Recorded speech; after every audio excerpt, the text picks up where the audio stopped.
Hola queridos niños y niñas, hoy vengo con una nueva clase de física sobre circuito eléctrico. Soy la tía Karina y he preparado este video para ustedes el octavo año básico. Para comenzar vamos a recordar nuestras sugerencias de trabajo. En primer lugar, mantener una rutina equilibrada en casa entre sueño, alimentación, estudio, descanso y entretención.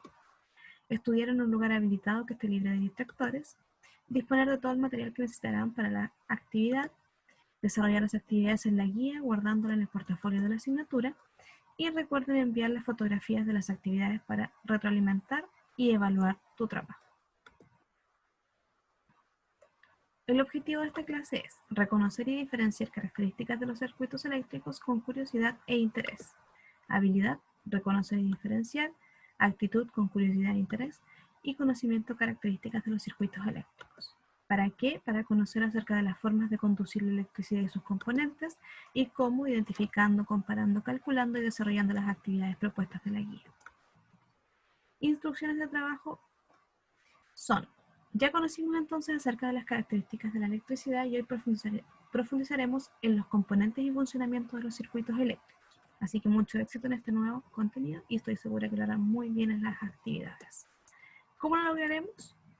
Mediante el inicio, desarrollar la actividad de conocimientos previos de la guía.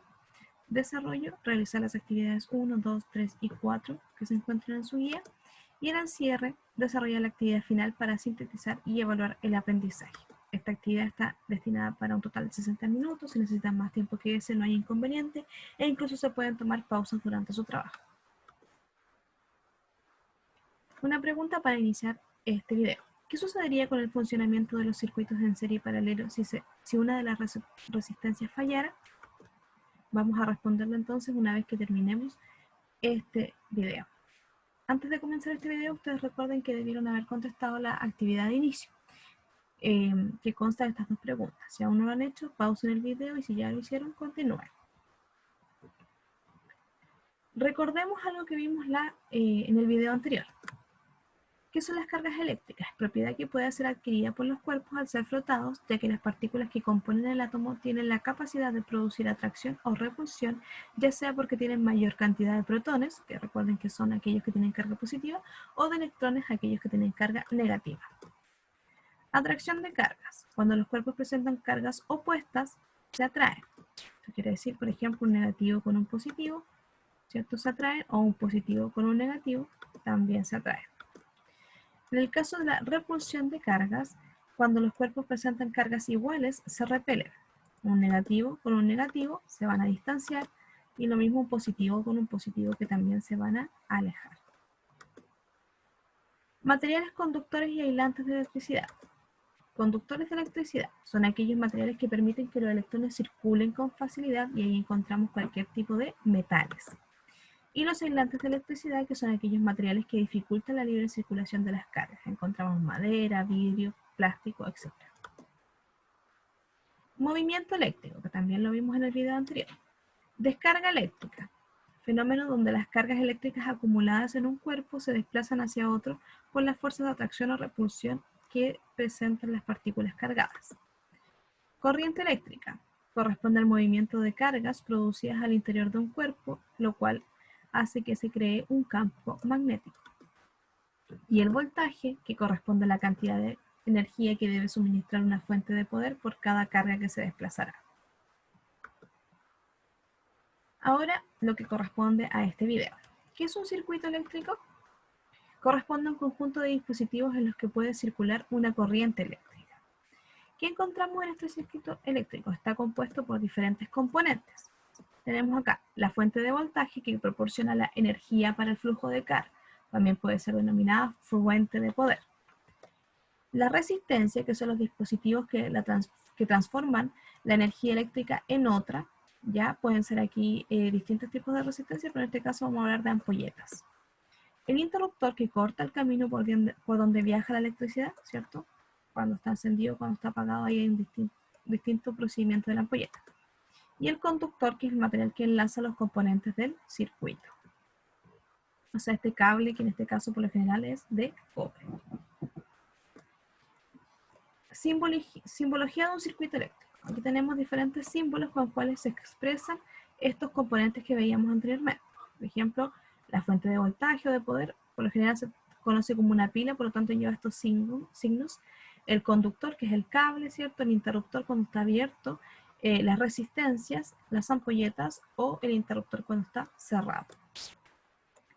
La fuente de poder tiene conexiones en ambos extremos, ¿ya? Porque la idea es que las cargas sigan un camino cerrado desde y hacia a través de los conductores. Es decir, que la fuente de poder, ya sea una pila, batería, etc., siempre va a tener un cable en este costado y en este otro, ¿ya? Cuando el interruptor está encendido, se cierra, ¿cierto?, el circuito. Permite entonces que las cargas fluyan a través de él. ¿Por qué? Porque no van a ir a entregarle carga a las ampolletas, sino que va a estar el flujo entre ellos. Y cuando un interruptor está apagado, abre el circuito y detiene la corriente eléctrica, ¿cierto? Se detiene la corriente y se va hacia las ampolletas. Tipos de circuito. Circuito en serie. Las resistencias están conectadas una tras otra, por lo que el flujo de corriente solo sigue un camino. Es decir, aquí, ¿cierto? Cada ampolleta está una al lado de la otra y por lo tanto este único cable es el que dirige el camino de la corriente. Si se quema una de las ampolletas, el resto no encenderá, ¿ya? Porque como están conectadas con un solo cable, va a disminuir el flujo entonces de la corriente. Y si se añaden más ampolletas, disminuirá el flujo de corriente. Ya esto quiere decir que va a perder brillo porque van a empezar a distribuir una sola corriente para todas las ampolletas que estén presentes. Tipos de circuitos. Ahora tenemos el circuito en paralelo. La corriente toma más de un camino, pues las resistencias se localizan en conductores distintos que se encuentran en un punto en común, ¿ya?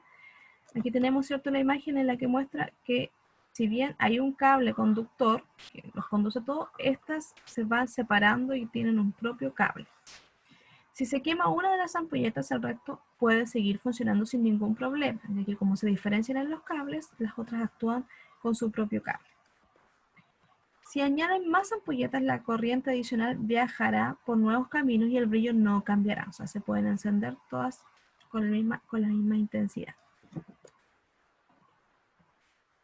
Cálculo de resistencia. A los circuitos eléctricos nosotros podemos calcularle su resistencia equivalente, ¿ya? Cuando calculamos en un circuito en serie, utilizamos la siguiente fórmula. La resistencia equivalente, ¿cierto?, va a ser igual a R1 más R2 más R3, etcétera, si es que hubieran más resistencias, ¿ya? Hasta llegar a una resistencia N. Aquí tenemos un ejemplo. Si se conectan tres resistencias de, por ejemplo, 30 ohm y 40 ohm, en un circuito en serie, ¿cuál será el valor de la resistencia eléctrica entonces equivalente? Pensemos que es esta resistencia, tenemos una resistencia 1 de 30, una resistencia 2 de 30 y una resistencia 3 de 40. La resolución va a ser la siguiente. Si aplicamos la fórmula, ¿cierto? R1 más R2 más R3, voy a tener una resistencia eléctrica de 30 más 40. Por lo tanto, hago la sumatoria y me va a quedar que la resistencia equivalente va a ser igual a 100 ohm, que es la unidad de medida de las resistencias. En el caso de circuito en paralelo, el cálculo es diferente. Ya tenemos que 1 está partido como fracción por una resistencia equivalente. Y así se repite con cada una de las siguientes, ¿ya? Hasta también llegar a una resistencia N.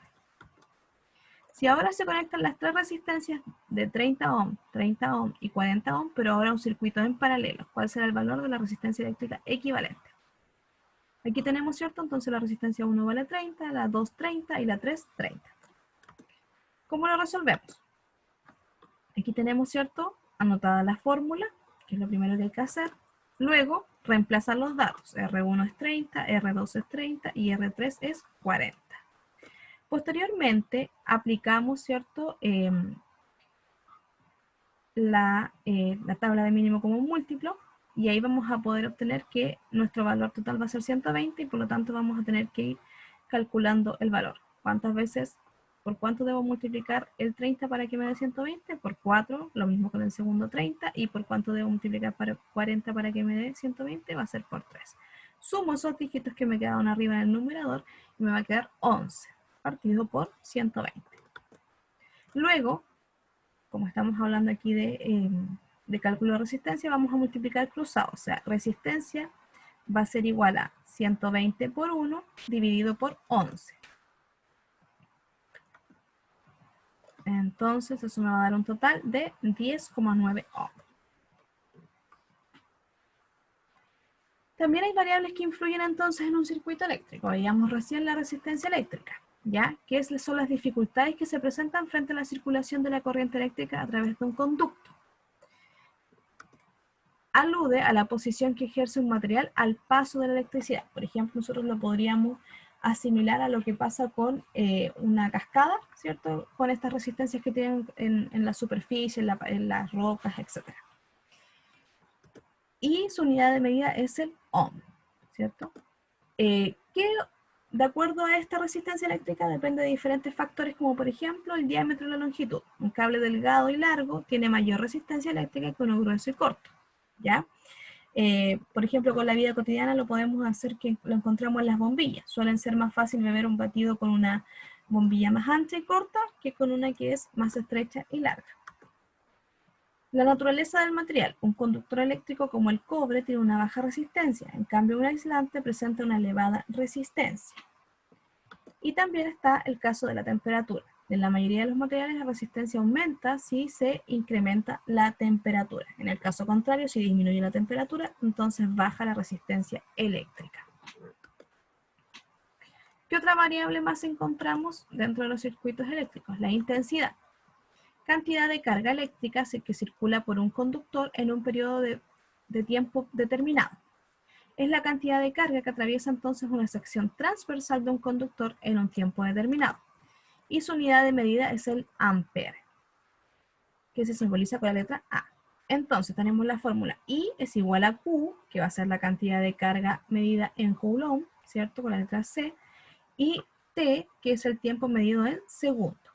En esta guía no vamos a desarrollar actividades sobre esto, ¿ya? O sea, ejercicios propiamente de cálculo de intensidad, ¿ya? Sí lo haremos en el siguiente video. Variables que influyen también en otros circuitos eléctricos son la potencia eléctrica. Corresponde a la cantidad de energía que puede transformar en un tiempo determinado. Y eso es P, que es potencia eléctrica, va a ser igual a la intensidad por el voltaje. Y su unidad de medida es el watt. ¿Han escuchado este término ustedes cuando, por ejemplo, las ampolletas tenían diferentes tipos de capacidad y de potencia eléctrica? Entonces, ¿qué sucedería con el funcionamiento de los circuitos en serie y en paralelo si una de las resistencias fallara? En el caso del circuito en serie, las ampolletas van conectadas, ¿cierto?, una tras otra. Por lo tanto, el flujo de corriente sigue un solo camino. Entonces, si sacamos una ampolleta, el resto del circuito también se encontrará apagado o no encenderá. En el caso del circuito en paralelo, la corriente sigue más de una ruta y las ampolletas entonces se localizan en conductores distintos. Por lo tanto, si falla la ampolleta del circuito en paralelo, el resto sigue funcionando sin perder brillo. Muy bien, entonces pudimos contestar a esta pregunta indagatoria. ¿Qué aprendimos hoy? Nuestro cerebrito, ¿cierto?, va a funcionar y aprendimos sobre el circuito eléctrico. Un circuito eléctrico es un conjunto de dispositivos por los cuales circula la corriente eléctrica. Fuente de poder, resistencia, interruptor y conductor son parte de sus componentes. Existen circuitos en serie donde las resistencias siguen un mismo camino, ¿cierto? Y los circuitos en paralelo donde la corriente toma más de una ruta. En el caso del circuito en serie, ¿cierto? Si se echa a perder una ampolleta, se echan a perder todas, y en el caso del paralelo no pasa lo mismo.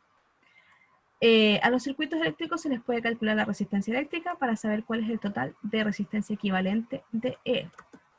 Y existen variables que influyen en un circuito eléctrico como la potencia, la intensidad y la resistencia eléctrica, de los cuales en la próxima guía vamos a poder resolver ejercicios referentes a eso. Ahora vamos a explicar las actividades de desarrollo. Ustedes van a trabajar en la guía de aprendizaje número 2. La guía trae 4 actividades. ¿Ya? La número 1 es completar la siguiente tabla con las características de los tipos de circuito. ¿Ya? Ven la imagen e identifican qué tipo de circuito es, si es simple o un paralelo, cuál es su definición, cómo es el funcionamiento de la ampolleta, me refiero a que si funcionan de forma continua todas o si una se apagan todas, etc. Y la fórmula de la resistencia total. En la actividad de desarrollo número 2 van a reconocer los componentes del circuito eléctrico. Ya aquí está la imagen, según la simbología, y van a identificar el 1, a qué elemento corresponde, y luego anotar su función, y así con cada uno de los elementos. En la actividad de desarrollo número 3 van a tener que completar el siguiente crucigrama, ¿ya? Que trae instrucciones horizontales y verticales. Vienen las instrucciones, ¿cierto? Y van a tener que ir completando los recuadros correspondientes. La actividad de desarrollo número 4 es calcular la resistencia de los siguientes circuitos eléctricos. Tenemos un circuito, ¿cierto?, en paralelo y un circuito en serie, por lo tanto tienen que calcular sus resistencias, 1, 2 y 3, ¿ya? Siguiendo y aplicando la fórmula. Y por último, la actividad de cierre. ¿Cuál es la diferencia entre un circuito eléctrico en serie y uno en paralelo? Si lograron identificar las funciones de los componentes del circuito y qué alternativa refleja su aprendizaje. Para lograr un mayor también aprendizaje y reforzar sus contenidos, puede leer de las páginas 98 a la 119 del texto de estudio. Entonces, ahora que ya vimos el contenido y sabemos también que tenemos que hacer las actividades, es el turno de ustedes de desarrollar la guía número 2. Si hay algo que no entienden, vuelvan a revisar este video o me envían sus consultas ya sea por correo o por WhatsApp, ¿ya? Así que les vaya súper bien y no olviden el envío de las evidencias para poder retroalimentar y evaluar su aprendizaje. Que estén muy bien, se cuidan, adiós.